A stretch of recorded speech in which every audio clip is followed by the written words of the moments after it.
نحمده ونصلي ونسلم على رسوله الكريم اما بعد فاعوذ بالله من الشیطان الرجیم بسم اللہ الرحمن الرحیم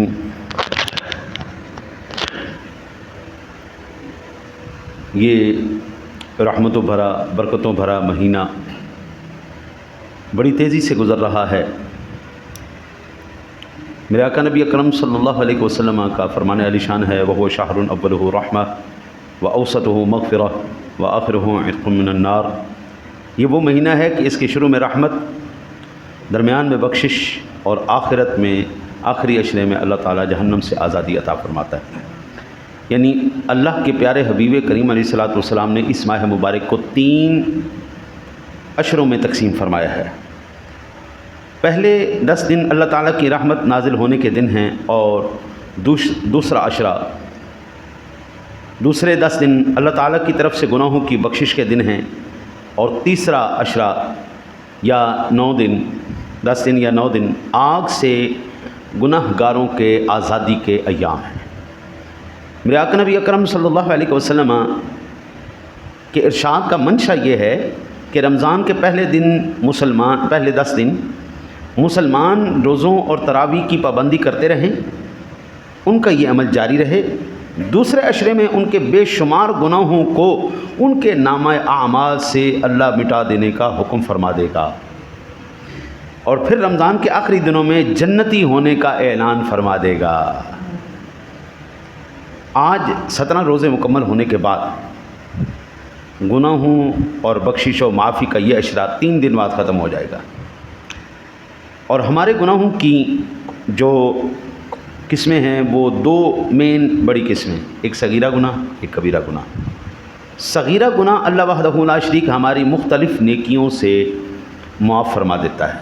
مثلا جب ہم وضو کرتے ہیں تو اللہ تعالیٰ اس وضو کی برکت سے کئی گناہوں کو معاف کر دیتا ہے۔ اعضائے وضو کے گناہ پانی کے ساتھ دھل جاتے ہیں۔ ایک نماز سے دوسری نماز کے درمیان جتنے گناہ ہم سے سرزد ہوتے ہیں صغیرہ، اللہ تعالیٰ اس نماز کی برکت سے معاف فرما دیتا ہے۔ ایک جمعۃ المبارک سے دوسرے جمعۃ المبارک کے درمیان جو ہم سے خطائیں سرزد ہوتی ہیں، اللہ تعالیٰ ہمیں وہ خطائیں معاف فرما دیتا ہے۔ دوسری ہے جی کبیرہ گناہوں کی لسٹ۔ کبیرہ گناہ معاف نہیں ہوتے تاں کہ بندہ اللہ تعالیٰ سے صدقے دل سے توبہ کرے، بخشش مانگے، توبہ کرے، پھر اللہ تعالیٰ ارشاد باری تعالیٰ ہے وَإِنَّ اللَّهَ لَعَفُوٌّ غَفُورٌ، اللہ بہت درگزر فرمانے والا اور بخشنے والا ہے۔ اللہ وحدہ لا شریک بلا شبہ بالکل کریم ہے، رحیم ہے، غفار ہے، ستار ہے، علام الغیوب ہے، ساری شانوں کا مالک ہے۔ حضرت جی ماں بغیر بچے کے روئے دودھ نہیں دیتی۔ ماں کی محبت میں کوئی ہے جناب؟ 100% بچے کے ساتھ ماں کو محبت ہوتی، لیکن بچہ روتا ہے تو دودھ ملتا ہے، وہ بڑی ذات ہے۔ میں مثال بھی نہیں دے سکتا، میں سمجھانے کے لیے میں نے عرض کیا، بندہ اللہ سے مغفرت مانگے گا بخشش ملے گی۔ وہ اگرچہ اس کا محتاج نہیں ہے، وہ بغیر کسی وجہ کے بھی معاف فرما دیتا ہے، لیکن حضور ایک اصول بھی تو ہے نا جی، ایک طریقہ کار ہے، ایک اصول ہے۔ آپ جب تک کسی چیز کا مطالبہ نہیں کریں گے قبلہ، آپ کو وہ چیز میسر آنے والی نہیں، اللہ سے مغفرت ماننی پڑے گی۔ ارشاد باری تعالیٰ وَتُوبُوا إِلَى اللَّهِ جَمِيعًا أَيُّهَا الْمُؤْمِنُونَ لَعَلَّكُمْ تُفْلِحُونَ، اور ایمان والو سب مل کر اللہ تعالیٰ کی طرف رجوع کرو تاکہ تم فلاح پاؤ۔ ہاں جی، اور اللہ وحدہ لا شریک ارشاد فرماتا ہے وَاسْتَغْفِرُوا اللَّهَ إِنَّ اللَّهَ غَفُورٌ رحیم، اللہ سے بخشش مانگا کرو، بے شک اللہ تعالیٰ بڑا ہی بخشنے والا رحم فرمانے والا ہے۔ اور فرمایا وَيَا قَوْمِ اسْتَغْفِرُوا رَبَّكُمْ ثُمَّ تُوبُوا إِلَيْهِ يُرْسِلِ السَّمَاءَ عَلَيْكُمْ مِدْرَارًا وَيَزِدْكُمْ قُوَّةً إِلَىٰ قُوَّتِكُمْ وَلَا تَتَوَلَّوْا مُجْرِمِينَ۔ سورہ ہود کی آیت مبارکہ ہے جی، اے میری قوم اپنے رب سے مغفرت طلب کرو، پھر رجوع کرو اور اس کی طرف، تو وہ تمہارے لیے آسمان سے موسلا دھار بارش نازل کرے گا اور تمہیں پہلے سے زیادہ قوت والا کر دے گا، اور جرم کرتے نہ پھرو۔ ہود علیہ السلام نے اپنی قوم کو یہ جو حکم ارشاد فرمایا تھا، حضرت اس کو کوٹ کرنے کا مقصد کیا ہے؟ بات تو حود علیہ السلام کی تھی، وہ اپنے قوم سے کر رہے تھے، قرآن پاک میں ہم تک کیوں پہنچایا گیا؟ تو حضور اس کا سب سے جو ہے بڑی وجہ یہ ہے کہ وہ اللہ کے بندے یاد رکھنا، اگر حود علیہ السلام کی قوم توبہ کرنے سے اللہ تعالیٰ کی نعمتوں کی حقدار بن گئی تو تم بھی حقدار بن سکتے ہو۔ تم حبیب خدا کی امت ہو، یہ نہ کرنا کہ تم محروم رہ جانا پچھلی امتوں کے نبیوں کے احکام پر۔ جس نے بھی عمل کیا اللہ تعالیٰ نے اس بندے کو ہمیشہ عزتوں سے نوازا ہے۔ میرا رب کریم کا وعدہ ہے جی،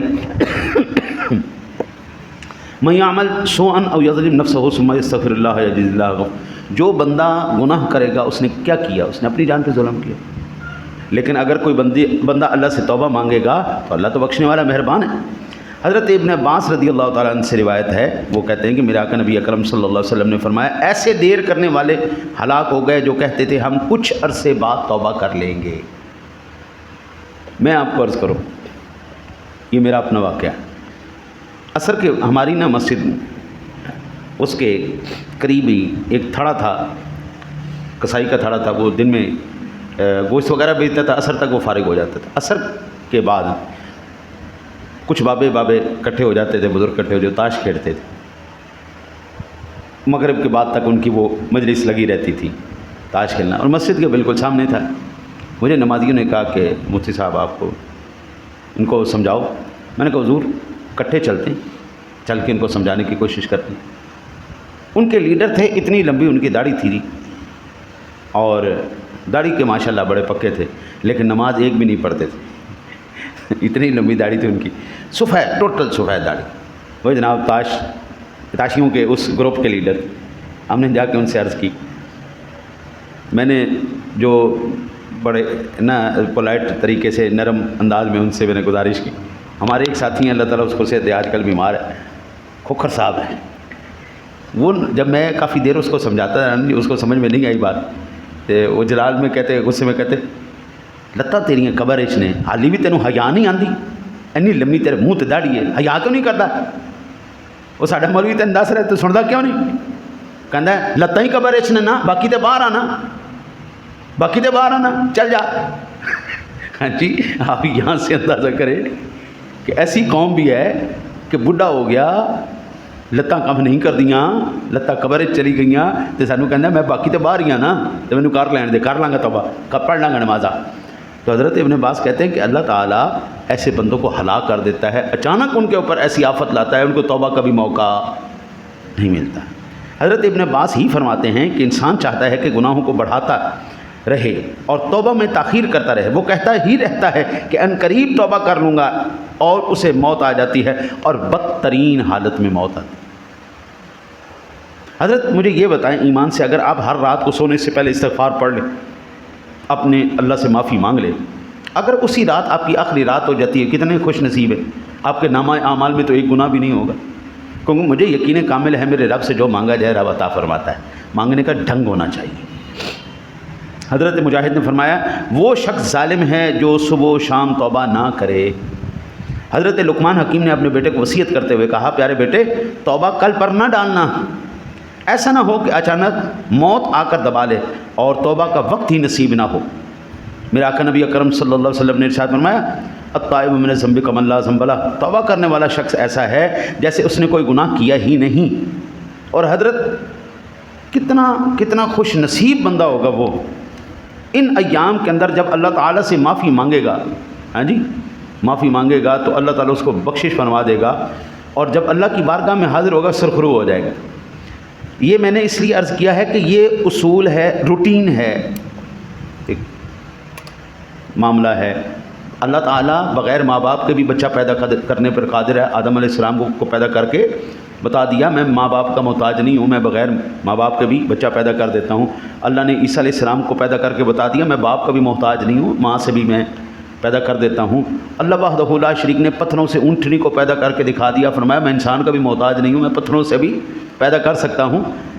یہ اس کے اسپیشل کیسز ہیں، لیکن جو روٹین ہے نا جی، جو اصول ہے وہ یہی ہے کہ ماں باپ ہوں گے بچہ ہوگا، اصول یہی ہوتا ہے ماں باپ۔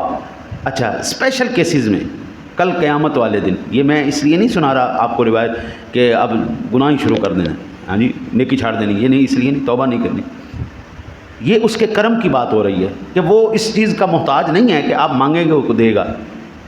کل قیامت والے دن حضور فرماتے ہیں ایک بندہ آئے گا، اس کے 100 گناہوں کے دفتر ہوں گے، 100 گناہوں کے دفتر۔ اللہ کہے گا پڑھ بھائی، وہ نا اللہ سے شرمندگی میں چھوٹے چھوٹے گناہ پڑے گا، چھوٹے چھوٹے گناہ پڑے گا۔ اللہ ارشاد فرمائے گا ہاں بھی جب سارے چھوٹے ختم ہو جائیں گے، وہ اللہ ارشاد فرمائے گا ہاں بھی بندے پڑھ لیے گناہ؟ جی میرے مولا پڑھ لیے۔ فرمائے گا جتنے پڑھے ہیں وہ سارے میں نے معاف کر دیے۔ تو حضور فرماتے تڑپ کے گئے یا اللہ ابھی تو بڑے بڑے گناہ رہتے ہیں۔ تو وہ اپنی شان کے لائق مسکرا کے فرمائے گا مجھے پتہ تھا تو ایسے ہی کرے گا، میں نے جب معاف کیا تیرے بڑے بھی معاف کر دیے، میں نے چھوٹے بھی معاف کر دیے۔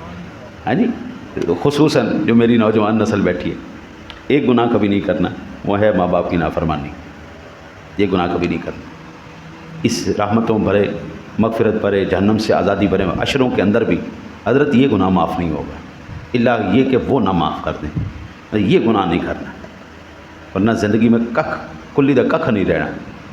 ان کو راضی کرو، موقع ہے۔ اللہ سے دعا ہے اللہ آپ کو مجھے عمل کی توفیق عطا فرمائے۔ اللہم صلی